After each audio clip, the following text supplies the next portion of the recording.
वीरगंज एक पुराना गांव था। उसी गांव में अंग्रेजों के जमाने का एक पुराना घर था जो सालों से बंद पड़ा था। सालों बाद उस घर को एक ब्राह्मण जिसका नाम जगदीश था, उसने खरीदा और अपने बेटे योगेश और उसकी पत्नी सीमा के साथ उस घर में रहने आया। घर बहुत सुंदर था और उस घर के आंगन में एक पुराना बरगद का पेड़ था जो देखने में ही डरावना लगता था।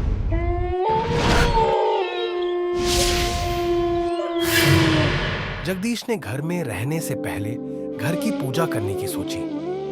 घर की पूजा करके सब खुशी खुशी वहां रहने लगे।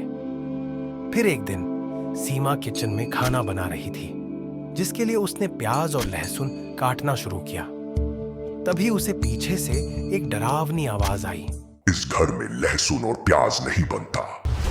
आवाज सुनते ही सीमा डर गई। उसने अपने आसपास देखा, पर वहां कोई नहीं था। वह फिर से पीछे मुड़ी और देखा कि वहां रखे लहसुन और प्याज दोनों जलकर भस्म हो चुके थे। यह देखकर सीमा घबरा गई और उसने यह बात अपने पति योगेश को बताई। पर योगेश ने इस बात को नजरअंदाज कर दिया और बाहर चला गया।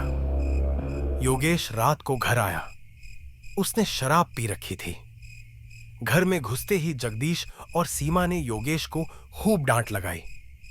योगेश चुपचाप अपने कमरे में चला गया। आधी रात बीत चुकी थी। योगेश अपने बेड से उठा और घर के बाहर चलने लगा।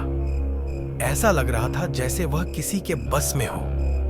वह बिना रुके पुराने बरगद के पेड़ की तरफ चलने लगा और फिर अचानक से बरगद की लताएं जैसे जिंदा हो गईं और योगेश की तरफ बढ़ने लगी और योगेश को अपने अंदर जकड़ लिया। अगली सुबह जो मंजर सबने देखा, उससे सबके रोंगटे खड़े हो गए। वो मर चुका था। ऐसा लग रहा था जैसे उसकी जान बरगद के पेड़ ने ही ली हो। ये देखकर तो जैसे जगदीश की दुनिया ही खत्म हो गई। उस घटना के बाद वो अपने बेटे की याद में इधर उधर भटकने लगे और एक दिन गांव के मंदिर में उन्हें एक बाबा मिले। बाबा ने जगदीश को दुखी देखा तो उन्हें अपने पास बुलाया और फिर जो उन्होंने जगदीश को बताया, वो सुनते ही जगदीश की रूह कांप गई। बाबा ने बताया कि उसके घर में एक ब्रह्म राक्षस का कब्जा है और वो अब जाग चुका है। वह धीरे धीरे उसके परिवार के सभी लोगों को खत्म कर देगा, क्योंकि उन्होंने ही उसे जगाया है। बाबा ने जगदीश को घर में पूजा करने की सलाह दी और उनकी सलाह सुनकर जगदीश ने बिना देर किए घर में एक पूजा का अनुष्ठान किया। पर फिर जो हुआ वो और भी डरावना था। जगदीश जैसे जैसे मंत्र बोलता, कोई उसके मंत्र को वापस दोहराता था। शायद ये वही ब्रह्म राक्षस था। जगदीश डर के मारे बेहोश हो गया और उसका अनुष्ठान टूट गया। अगली सुबह जगदीश फिर से उसी बाबा के पास गया, जिन्होंने उसे बताया कि ब्रह्म राक्षस बस अपनी इच्छा से ही वहां से जाएगा। इसीलिए सबसे पहले उसे उसकी अधूरी इच्छा के बारे में पता करना होगा, जिसके लिए उसे किसी भी तरह पूजा पूरी करनी होगी। इस बार जगदीश ने दृढ़ निश्चय से फिर से अपनी पूजा शुरू की। जैसे जैसे वह मंत्र बोलता, वही मंत्र चारों तरफ गूंजने लगता।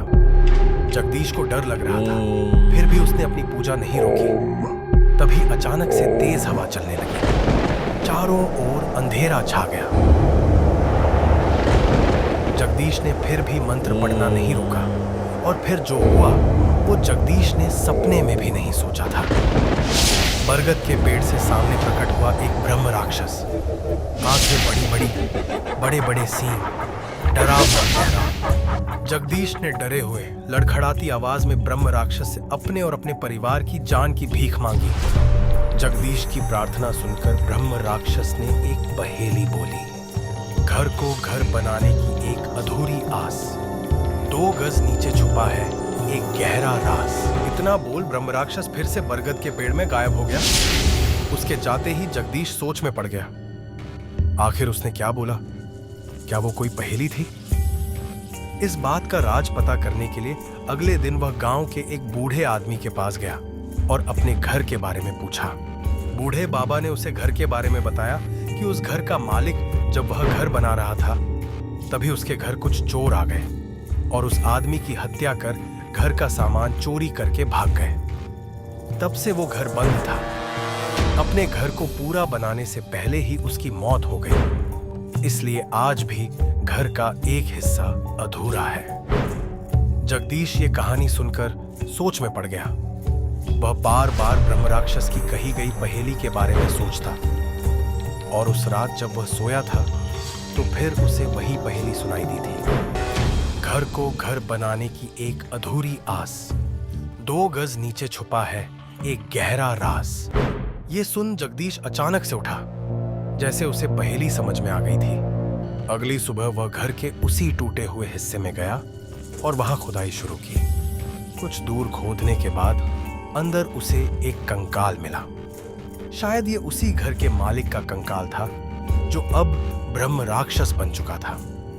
जगदीश ने पूरे मान सम्मान और विधि के साथ उस कंकाल का अंतिम संस्कार किया और ऐसा करते ही उसके सामने ब्रह्म राक्षस एक आखिरी बार प्रकट हुआ। जगदीश की वजह से आखिर ब्रह्म राक्षस को मुक्ति मिल गई और वो हमेशा के लिए वहां से चला गया। उसके बाद जगदीश ने ब्रह्म राक्षस की आखिरी अधूरी इच्छा भी पूरी की और उस अधूरे घर के हिस्से को पूरा बनवाया। उसके बाद उस घर में कभी कोई बुरा साया नहीं आया। जगदीश आज भी उसी घर में रहता है, अपने बेटे की याद में।